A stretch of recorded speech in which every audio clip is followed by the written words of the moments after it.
It felt like a pageant. So let's begin. Okay, and we shall start with the question coming from Nika Sabio from Push ABS-CBN, and this goes out to Donnie and Belle. What new aspects of yourselves did you discover while portraying your characters?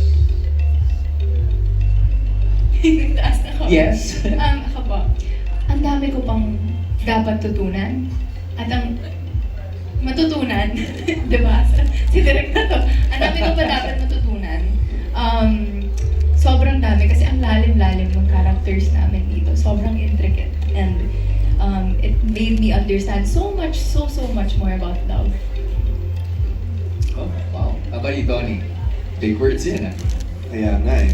I think in order for you to reach the character of Cisco, I really learned to open up and to reach a side to myself that's vulnerable, super vulnerable, na hindi ko ata naranasan pa. Pero kasi kailangan yun sa depth ng character niya. And yun, nalaman ko na if you really are just honest with yourself and your feelings, mapupuntahan mo yun.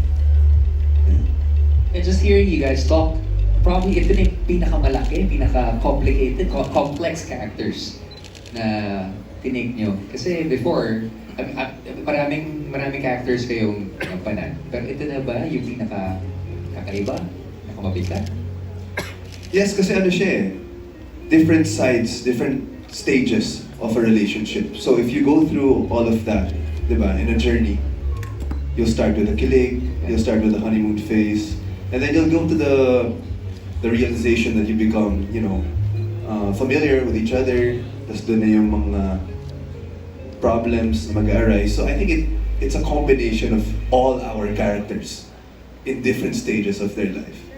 You go through different seasons of love. Yes. Oh, Yes. okay. There's another question coming from Nika, and I'll just couple them together. Were there particular scenes that pushed you out of your comfort zones? How did you handle them? Dami. Meron bang hindi? Lahat po. Meron bang hindi? You wanna start? Yeah?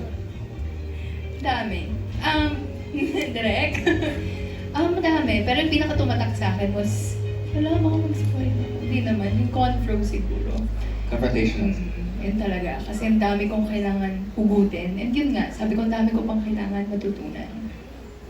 How about you, Donsky? Ang dami ko Robs. Ang sobrang na-appreciate kasi namin ni Belle is si Direk Cathy, kakampi namin siya dito. And she's very open with us. She's very comfortable telling us what we need to hear. And, sobrang na-appreciate namin yun kasi hindi namin magagawa yung eksena kung hindi namin siya kakampi. Parang kung nakikita namin na kailangan natin lang tapusin to kasi syempre, time constraints or whatever the reason may be. But, it felt like a safe place, and I think that's why we're able to just be who we need to be. To add to that, she really knows how to paano ka pigain. She knows what buttons to press para ilabas yung totoong emosyon. That's why she's an acting director. Yung reaction ni Direk ko, parang kailangan po natin mag-pan. Happy birthday, Direk. Happy birthday, Direk. Hindi, pinapalahat ng mga magagandang salita. Pero syempre, we give that to the acclaimed director. Everyone wants to work or to be part of Direk Cathy Garcia Sampanas cast, diba? One way or another. Soros, you would add something? Kasi nabanggit nga kanina na kapag si Direk talaga nagpa-wig na, Oh. ibang dito ibang level yung wig. Anong wig? Pati yung mga cameraman namin naka-wig na lahat dito. Binigay na lahat. Dito na talaga lahat. Dapat nga may inendorso na tayong bibenta ng wig. Peluka?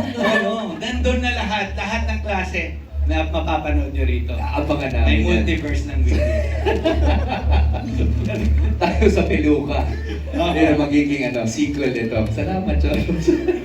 Okay, one last question coming from Nika for Donnie and Belle. As this project marks a new chapter for the both of you, what important lessons are you taking with you moving forward? Besides the wigs.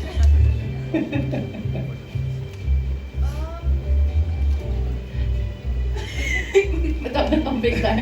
Hindi, siguro project really made me required so much patience in me. Ayun siya. Kasi sobrang na-challenge nga ako dito. Sabi ko, oh my God, paano ba to? Pero, yun nga, by the end of the day, you know, put your trust in the rec, the creatives, lahat sila dito. We're all in this as one. And we're here together to help one another. Ayun, so it required so much patience sa sarili ko and extend more grace to myself. Parang ano you became a different being after, not just an actress, but overall a human being in this film. Same with Donnie? Yeah, I would agree. Give yourself more slack, you know. Hindi madali yung ginagawa naming pelikula. But the fact that we get to do it with each other, I think makes it so much more worthy of doing this craft, and we're so passionate because we know that everyone wants what's best for it. So I think that's the biggest lesson is, as long as you do things together, no matter where you are, no matter what your mindset is, basta nandun kayo, align kayo, di ba? Parang, ang sarap lang sa pakiramdam because you know that may kakampi kayo. We have seen so much growth, not just in the teaser, not just in the trailer, but even now, coming from you guys, you exude growth, diba? Not just the haircut, not just the peluca or the wigs, but really, as actors, actresses, and producers in this film. Great job. Okay, now we move on to question for Direk Cathy and Miss Van. Direk Cathy is, okay. She's just fixing something. Baka yung trailer yata kinausap ka. Yung wig po. Okay, Miss Van, how does Tayo sa Wakas differ from Donnie and Belle's previous projects? Yung pelikulang to kasi, I think, shows you na, as they were saying, something more complex and mas mature yung roles nila dito. Pero at the same time, also very, very grounded. Actually, yung kwento ng pelikulang to has been in existence even before their love team existed. So, mahaba rin yung journey yung kwento na to. And nung naisip talaga ng management na gagawa sila ng pelikula, naisip na pwedeng parang naisip namin, mahaba na rin pala yung history ni Donnie at ni Belle as a couple. So, pwede na talaga gawin itong pelikula to. So, I think they would be the best persons to ask how different this role is from your other roles. All I know is that kami nila direct, we're crafting characters that are very relatable and human, no? So yun, I think sila yung mas makakasagot niya ng Robin. Paano siya? You wanna answer your question, Donnie and Belle? Yeah, just the complexity of the characters. Hindi siya black and white eh. But we have a lot of flawed characteristics.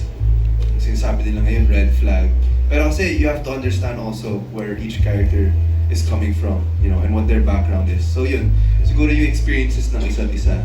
And just being together for so long, I think that does something to you as an individual and as, you know, a couple. And as people who go through life together, but are finding out if it's meant to go through together or finding yourself first in that process.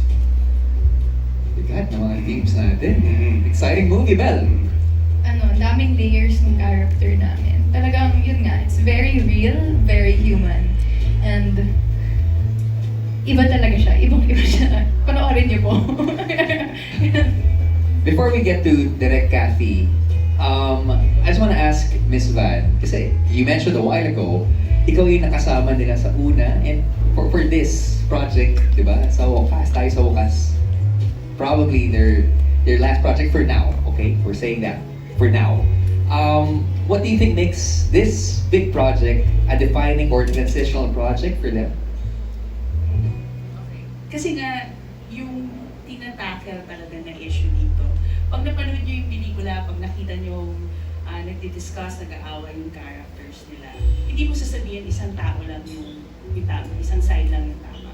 Makikita mo pareho silang may points. Katulad kanina sinasabi ni Donnie about being a red flag. If you look if you watch it and you look deeper into the characters, you're gonna realize maybe the behavior was red flag behavior in Gen Z terms, but in truth, that was a person hurting.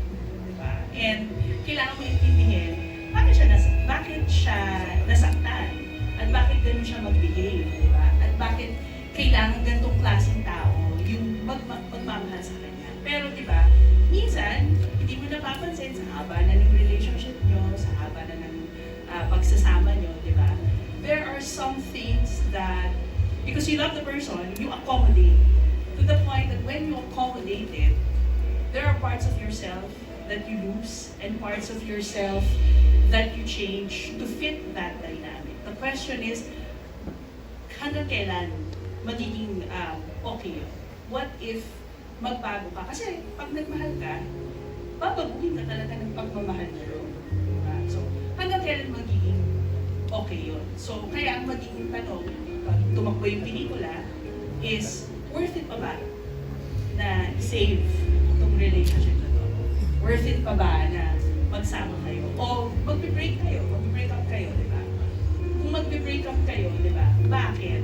At saan patungo yung relationship nyo? Or is it a breakup na we're breaking this version of the relationship so we can get to a better version of the relationship? So marami siyang tinatanong na tanong sa pelikula, and yun nga, that's why we were saying it's a very complex movie, at tama si Direk, madamot yung trailer kasi mas marami pa kayong mapapanood. You know, because of